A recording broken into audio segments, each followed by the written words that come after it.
মায়ের দোয়ায় আমাদের সকলের চোখে দেখা কাবা শরীফের ইমামে কালবানি তিনি কিন্তু তানার মায়ের দোয়ায় কিন্তু কাবা শরীফের ইমাম হয়েছিলেন। সেই সম্পর্কে জল পরিবেশন করছি, এটা মন দিয়ে শুনবে। ঠিক আছে, যাক আলহামদুলিল্লাহ। চলো তারপর কবি কি লিখছেন শুনবেন।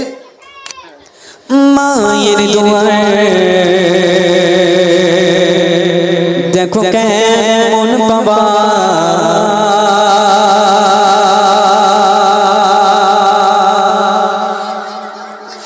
মায়ের দুয়ার দেখো কেমন বাবা মায়ের দুয়ার দেখো কেমন বাবা বাগের দোয়া পেলে পাওয়া তাকে ডাকে চই চাবা শুনতে হবে ও সবার শুনতে হবে ও সবার মায়ের দুয়ার দেখো কেমন বাবা মায়ের দুয়ার দেখো কেমন বাবা বাগের দোয়া পেলে পাওয়া তাকে ডাকে চই চাবা শুনতে হবে ও সবার শুনতে হবে ও সবার মুসা নবী কয় দয়াময় শোনো না ওর সাথী জান্নাতকে বলো না ওর সাথী জান্নাতকে বলো না মুসা নবী আলাইহিস সালাতু ওয়াস সালাম হঠাৎ একদিন তুর পাহাড়ে গিয়ে আল্লাহর কাছে প্রশ্ন করছেন, আল্লাহ পাক জান্নাতে তো একটি করে সকলের বন্ধু থাকবে, তো আমার বন্ধু কে থাকবে আল্লাহ আপনি একটু বলে দেন। মুসা নবী আলাইহিস সালাতু ওয়াস সালাম যখনই আল্লাহর কাছে প্রশ্ন করতেন আমার আল্লাহ পাক রব্বুল আলামিন মুসা নবীর প্রশ্নের উত্তর তখনই তার সাথে সাথে দিয়ে দিতেন। তো যখন এই কথা বললো যে জান্নাতে একটি করে সকলের বন্ধু থাকবে, তো আমার বন্ধু কে থাকবে আল্লাহ আপনি একটু বলে দেন। তখন আল্লাহ পাক উত্তর দিচ্ছেন, এ জামানের একটা কসাই সে হবে তোমার সাথে জান্নাতে বন্ধু হবে। মুসা নবী তো হতভাগ্য হয়ে গেলেন, আমি একটা নবী অন্তত একটা নবী হবে সেটা হলো না, একটা তো পীর হবে সেটা হলো না, যে কিনা গোস্ত কাটে সে কিনা আমার সাথে জান্নাতে বন্ধু হবে। আল্লাহ সে কি এমন আমল করে যে আমার সাথে জান্নাতে বন্ধু হবে?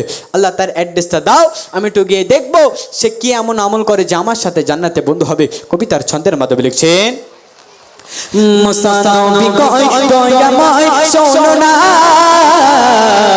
ওর সাথী জান্নাতকে বলো না ওর সাথী জান্নাতকে বলো না করলো খোদা ঘোষণা তবুও মুসা মানে না করলো খোদা ঘোষণা তবুও মুসা মানে না তোমার সাথে কসাই হবে জান্নাতেরই নজরানা মাগের দুগায় দেখো কেমন পাওয়া মাগের দুগায় দেখো কেমন বাবা বাগের দোয়া পেলে পাওয়া তাকে রাখে চুই চাবা শুনতে হবে ও সবার শুনতে হবে সবার মুসা ছোটে পথরে কোথায় কষা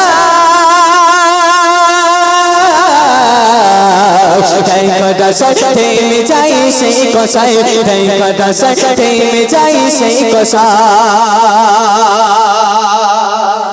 মুসা নবী যখন এই কথা বললো তখন আল্লাহ পাক যখন অ্যাড্রেসটা দিয়ে দিল, মুসা নবী আলাইহিস সালাতু ওয়াস সালাম ওই অ্যাড্রেসটা নিয়ে ছুটতে বেশ যখন কিছু দূর পৌঁছে গেল, দূর থেকে দেখতে পাই তো কষাই সারা ভোর দিন শুধু গোস্ত কেটে গেল। গোস্ত কাটা যখন শেষ হয়ে গেল এক টুকরো গোস্ত নিয়ে পোটলার ভেতরে তিনি যখন বাড়ির পথে রওনা দেবে, তখন মুসা নবী আলাইহিস সালাতু ওয়াস সালাম তখন কষাইকে ডাক দিয়েছেন, ও কষাই আমি কি তোমার বাড়ির মেহমান হতে পারি? কসাই তখন বলছেন যে হতে পারেন, কিন্তু একটা শর্ত আছে, আমি এখন বাড়ি যাব না, আমি একটা জায়গায় যাব, ওখান থেকে আমি বাড়ি যাব, চাইলে আমার সাথে যেতে পারেন। তারপর কি ঘটনা ঘটছে ভালো করে মন দিয়ে শুনতে হবে। মুসা ছোটে পথে কোথায় কষাই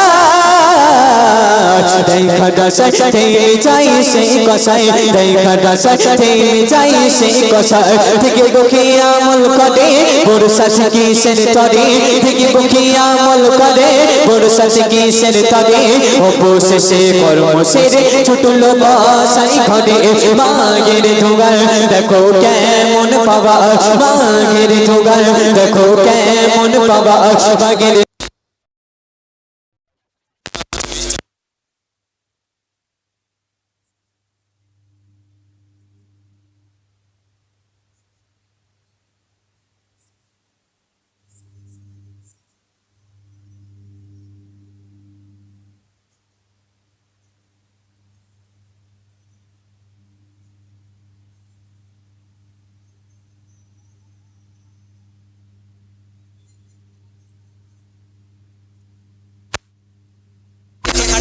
হাঁটতে বেশ যখন কিছু দূর পৌঁছে যায়, বেশ যখন কিছু দূর পৌঁছে যায়, রাস্তার ধারে ছোট্ট একটা কুড়ে ঘর পড়লো। কুড়ে ঘরের ভেতরে কষা হয়ে গেলেন মুসা নবী আলাইহিস সালাতু ওয়াস সালাম। ওই ঘরের ভেতরে গেলেন, যাওয়ার সাথে সাথে তারপর যখন গোশের টুকরো দিয়ে কিমা বানালেন আর রুটি তৈরি করলেন। কিমা বানিয়ে আর রুটি তৈরি করা যখন শেষ হয়ে গেল, তারপর একটা বৃদ্ধ মহিলা রয়েছেন, বৃদ্ধ মহিলাকে গালে তুলে খাইয়ে দিলেন।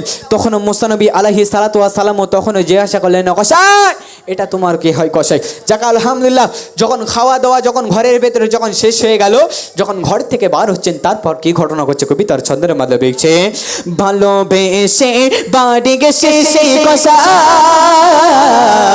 রান্না করে নিজে হাতে মাকে খাওয়ায়, রান্না করে নিজে হাতে মাকে খাওয়ায়। মা জননী দোগা চায় মুসা নবী শুনে নেয়, মা জননী দোগা চায় মুসা নবী শুনে নেয়। জামানার মুসার সাথে করে যেন জান্নাতি দেয়। মাগের জোগায় দেখো কেমন পাবা, মাগের জোগায় দেখো কেমন পাবা, মাগের দোগা পেলে পাওয়া তাকে না কিছুই চাবা। শুনতে হবে সবার, শুনতে হবে সবার মাগের দোগায় কষায় গায় যায় না শুধু ডায় মোসা গাই তার সাথী, শুধু ডায় মোসা গাই তার সাথী। যাক আলহামদুলিল্লাহ, যখন ঘরের ভেতরে যখন খাওয়া দাওয়া যখন শেষ হয়ে গেল, ঘর থেকে যখন বার হলেন, তখন মুসা নবী আলাইহিস সালাতু ওয়াস সালাম তখন কসাইকে ডাক দিচ্ছেন, ও কসাই এটা তোমার কি হয় কসাই? কসাই তখন বলছেন, এটা আমার বাজনরে। বলে তুমি যখন তোমার মাকে গালে তুলে খাইয়ে দিচ্ছিলে, খাওয়ার সাথে সাথে তোমার বাজনা এটা কি বলো, এটা কি বললো? বলে আমার মা তো পাগল, আমার মা কখন কি বলে কেউ জানে না, আপনি কি শুনবেন? মুসা নবী আলাইহিস সালাতু ওয়াস সালাম বলছেন, যে আমি শুনবো। তোমার আম্মা কি বলেছিল একটু বলো। বলে প্রতিদিন যখন গোস্ত বিক্রি করে এক টুকরো গোস্ত নিয়ে যখন পোটলার ভিতরে আমি বাড়ির পথে আসি, ওই গোশের টুকরো দিয়ে কিমা বানিয়ে আর রুটি তৈরি করে আমার আম্মাকে যখন খাইয়ে দেয়, খাওয়ার সাথে সাথে আমার আম্মা আল্লাহর কাছে দোয়া চায়, আল্লাহ পাক তুমি আমার এই সন্তানটিকে যেন আল্লাহ তুমি এই জামানার মুসা নবীর সাথে যেন তুমি যেন জান্নাতি দাও। একবার জোরে বলুন না সুবহানাল্লাহ। তাহলে মায়ের দোয়া, মায়ের পাওয়ার কতটুকু আমরা বুঝতে পেরেছি। মায়ের দোয়া আল্লাহ পাক রব্বুল আলামিন কোরআনুল কারীমের ভেতরে মায়ের দোয়া, মায়ের পাওয়ার মানে মায়ের কথা বেশি লিখেছেন, বাপ মার কথা কম লিখেছেন। তাই শেষ কথায় কবি কি লিখছে, মাগনে ধোগায় কষা গায় যায় না শুধু ডায় মোসা ভাই তার সাথী, শুধু ডায় মোসা ভাই তার সাথী।